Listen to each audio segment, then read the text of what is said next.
तो सुबह सुबह कुछ लोग पढ़ने बैठते हैं और सबसे पहले सोशल मीडिया को खोल लेते हैं। फेसबुक पर जाते हैं, व्हाट्सएप पर जाते हैं और इसके बाद चैटिंग, रिप्लाईज, रिएक्शंस का जो सिलसिला स्टार्ट होता है वो 1 घंटे के बाद आपकी थकावट में बदल जाता है और फिर जो करने के लिए आप आए थे वो काम नहीं कर पाते हैं।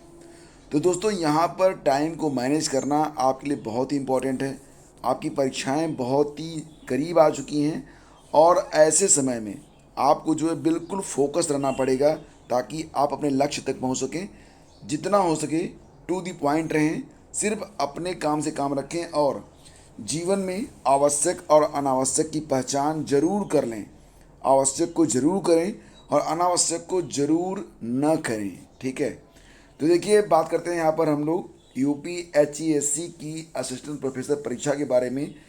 3 चरणों की परीक्षा होनी है और पहले चरण की ये जो परीक्षा है ये 30 अक्टूबर को होने जा रही है। तो आज 30 अक्टूबर ये परीक्षा तो होगी आज। फिलहाल दोस्तों, इसमें से लगभग 5,000 अभ्यर्थी जिन्होंने आवेदन किया था वो बाहर हो गए और कल इसके लिए इन लोगों ने धरना प्रदर्शन भी किया, लेकिन इसका कोई परिणाम नहीं निकला। प्रदेश के अशासकीय महाविद्यालयों में असिस्टेंट प्रोफेसर के 2002 पदों पर भर्ती के लिए 30 अक्टूबर को पहले चरण की परीक्षा होगी और शुक्रवार तक 5,000 अभ्यर्थियों के प्रवेश पत्र जारी नहीं हुए। तो नाराज अभ्यर्थियों ने UPHESC के मेन गेट पर ताला जड़ दिया और लगभग 8 बजे रात तक वो धरने पर बैठे रहे। हालांकि समाधान कुछ भी नहीं निकला और अभ्यर्थी जो थे वो आयोग से खाली हाथ ही वापस लौटे। तो आयोग के बाहर धरने पर बैठे अभ्यर्थियों का कहना था कि उन्होंने आवेदन किया था, फीस भी जमा की थी, लेकिन आयोग ने उनके प्रवेश पत्र जारी नहीं किए। बाद में 1786 अभ्यर्थियों के प्रवेश पत्र जारी हुए थे। कहा गया कि तकनीकी कारणों से उनके आवेदन पत्र अस्वीकृत हुए थे, लेकिन 5,000 से ये कहा गया कि आप लोगों ने फीस या तो जमा नहीं की है या तो गलत रजिस्ट्रेशन नंबर पर फीस आपने जमा कर दी है। हालांकि ऐसे अभ्यर्थी काफ़ी दूर दूर से आए थे और अंततः निराश होकर वापस लौट गए। पहले चरण की परीक्षा आज होगी और यहाँ पर ये जो परीक्षा होनी है 2 चरणों में होगी, मतलब 2 पालियों में होगी। पहली पाली की परीक्षा सुबह 9 से 11 बजे होगी, 2 घंटे, और सेकंड मीटिंग की परीक्षा भी 2 से 4 बजे के बीच में आयोजित की जाएगी। और देखिए फ्रेंड्स, इसी से संबंधित एक खबर और भी यहाँ पर कि TET 2021 में शामिल होंगे 21,62,000 अभ्यर्थी।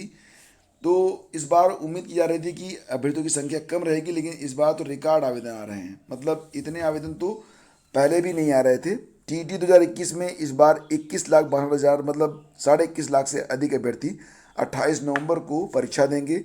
परीक्षा जो होगी वो 2 पालियों में होगी। पहली पाली में प्राथमिक और दूसरी पाली में उच्च प्राथमिक की परीक्षा होगी। उच्च प्राथमिक के लिए भी 8,10,000 अभ्यर्थियों ने आवेदन कर दिए हैं। तो अंतिम तिथि तक कुल 13,52,086 अभ्यर्थियों ने आवेदन किया है, जिसमें 8,10,201 अभ्यर्थी ऐसे हैं जो प्राथमिक और उच्च प्राथमिक दोनों स्तर की परीक्षा में देंगे। ऑल ओवर कुल 21,62,287 अभ्यर्थी इस बार UPTET में शामिल होने जा रहे हैं। और जैसा कि आपको पता है कि UPTET के बाद आपको इंतजार होगा प्राइमरी में शिक्षक भर्ती का। हालांकि प्राइमरी में शिक्षक भर्ती के लिए अभी तक जो 3 सदस्यों की एक कमेटी गठित की गई थी, वहाँ से कोई भी अभी तक रिपोर्ट नहीं आई है और अभ्यर्थी जो थे वो बेसब्री से इंतज़ार कर रहे हैं। और आपको ये भी पता होगा कि 69,000 शिक्षक भर्ती में भी अभ्यर्थी जो है लगातार मांग कर रहे हैं कि पदों की संख्या बढ़ाई जाए।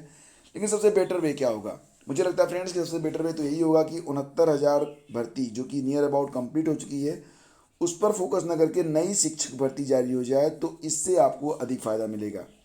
हालांकि जिनकी मेरिट कम है, अगर पद बढ़ते हैं 69,000 में, तब उनको अधिक फ़ायदा मिलेगा, लेकिन नई शिक्षक भर्ती का आना यहाँ पर नितांत ही आवश्यक हो जाता है और अभ्यर्थी जो है इंतजार भी कर रहे हैं कि नई शिक्षक भर्ती आए।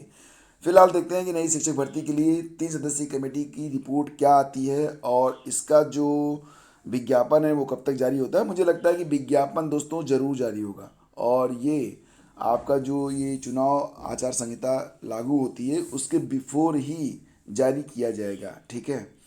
तो बिल्कुल आप लोग होपलेस मत होइए, ठीक है। चलिए आगे बढ़ते हैं। आपको बता दें कि RO और ARO समूह ख के पदों पर पूर्व सैनिकों को आरक्षण। तो यहाँ पर RO ARO 2021 से जुड़ी हुई एक बड़ी खबर आ रही है और खबर ये है कि जो पूर्व सैनिक हैं अब उनको भी 5% का आरक्षण इसमें दिया जाएगा।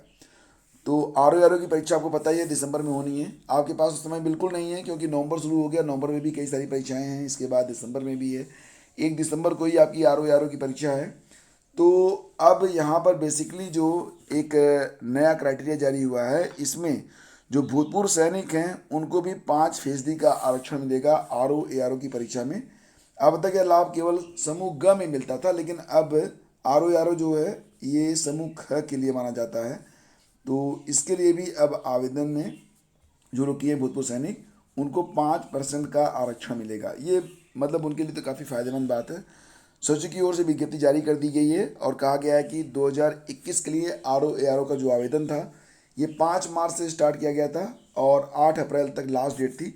16 मार्च को एक शासनादेश जारी हुआ था जिसमें कहा गया है कि 10 मार्च 2021 की अधिसूचना के तहत UPPSC यानी कि शारीरिक रूप से विकलांग, स्वतंत्रता संग्राम सेनानियों के आश्रित और भूतपूर्व सैनिकों के लिए आरक्षण अधिनियम मतलब संशोधन अधिनियम 2021 में राज्य के अधीनस्थ लोक सेवाओं और तत्संबंधी पदों पर भूतपूर्व सैनिकों को प्रतिनिधित्व प्रदान करने के लिए उन्हें समूह ख के पदों पर 5% का आरक्षण दिए जाने की व्यवस्था लागू कर दी गई है।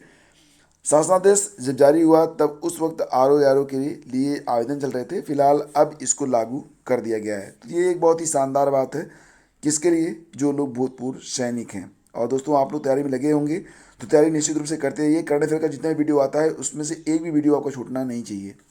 और देखिए बात करते हैं UPPSC प्रारंभिक परीक्षा के नतीजे जारी हुए। तो इसको आप यूपीएससी मतलब समझ रहे हैं ना, IAS IPS IFS के लिए प्रारंभिक परीक्षा।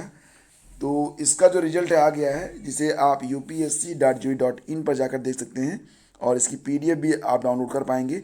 पास होने वाले अभ्यर्थी मेन परीक्षा में शामिल होंगे। मुख्य परीक्षा जो होगी ये 7 जनवरी 2022 से कराई जाएगी।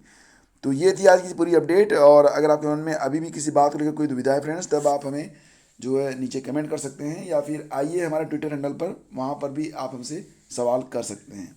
लिंक वीडियो के डिस्क्रिप्शन में दिया गया है। Thank you so much.